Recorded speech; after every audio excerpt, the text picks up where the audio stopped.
சோதிடனை கொன்ற கதை தெனாலி ராமன் கதைகள். ஒரு சமயம் பீஜப்பூர் சுல்தான் கிருஷ்ண தேவ ராயரின் படை வலிமையை பற்றி கேள்விப்பட்டான். ராயர் சுல்தானுடன் போர் தொடுக்க எண்ணியுள்ளதையும் அறிந்து கொண்டான். இதை எப்படியேனும் தடுத்து நிறுத்த வேண்டும் என்று எண்ணம் கொண்டான். அதனால் ஒரு சூழ்ச்சி செய்தான். அரசர் ஜோதிடத்தில் மிகுந்த நம்பிக்கை கொண்டவர் என்பதை அறிந்து கொண்டான். இரகசியமாக அரண்மனை ஜோதிடரை சந்தித்தான். சுல்தான் நிறைய பொன்னை கொடுத்து ராயரின் படையெடுப்பை எப்படியாவது தடுத்து நிறுத்துமாறு கேட்டுக்கொண்டான். பொன்னுக்கு ஆசைப்பட்ட அந்த வஞ்சக ஜோதிடன் நேராக விஜயநகர அரண்மனைக்கு வந்தான். கிருஷ்ணதேவ ராயர் படையெடுக்கத் தயாராக உள்ளதை அறிந்து கொண்டான். அவன் உள்ளம் வேகமாக வேலை செய்தது. மன்னர் முன் சென்று நின்றான். மிகவும் தயங்குவது போல் பாசாங்கு செய்தவன், அரசே, தற்போது தாங்கள் படையெடுப்பது சரியல்ல.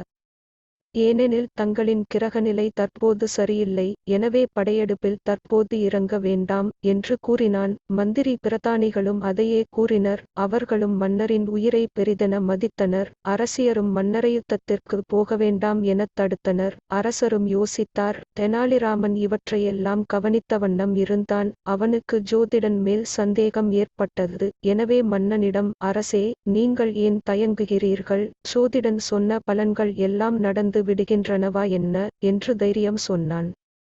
ராயரும் அதை ஆமோதித்தார். ராமா, நீ சொல்வதும் சரிதான். ஆனால் இதை எப்படி மற்றவர்களுக்கு நிரூபிப்பது? ஜோதிடம் பொய் என்று நிரூபிப்பவருக்கு 10,000 பொன் பரிசு என்று அறிவியுங்கள் என்றும் ஆணையிட்டார்.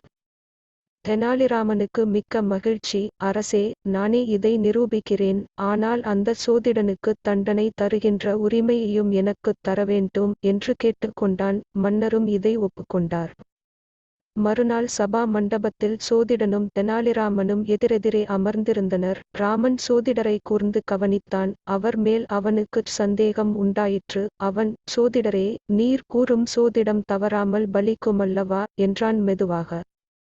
அதிலென்ன சந்தேகம்? நான் சொன்னால் அது கண்டிப்பாக நடந்தேறும். தன் கரங்களை குவித்தபடியே, நீங்கள் பல்லாண்டு வாழ்ந்து பலன்களை சொல்லிக் கொண்டே இருக்க வேண்டும் என்றான் ராமன் பணிவாக. சோதிடனும் கர்வத்துடன் தலையை அசைத்து கொண்டான். அப்படியானால் தங்களின் ஆயுள் காலத்தையும் தாங்கள் அறிவீர்கள் அல்லவா? ஓ, நான் இன்னும் 40 ஆண்டுகள் உயிர் வாழ்வேன். இது சத்தியம், சோதிடன் பெருமையுடன் கூறினான். உமது வாக்கு இப்போதே பொய்த்துவிட்டதே என்றவாறே அருகே நின்ற சேனாதிபதியின் வாளை உருவி அந்த வஞ்சக சோதிடனின் தலையை வெட்டினான் ராமன்.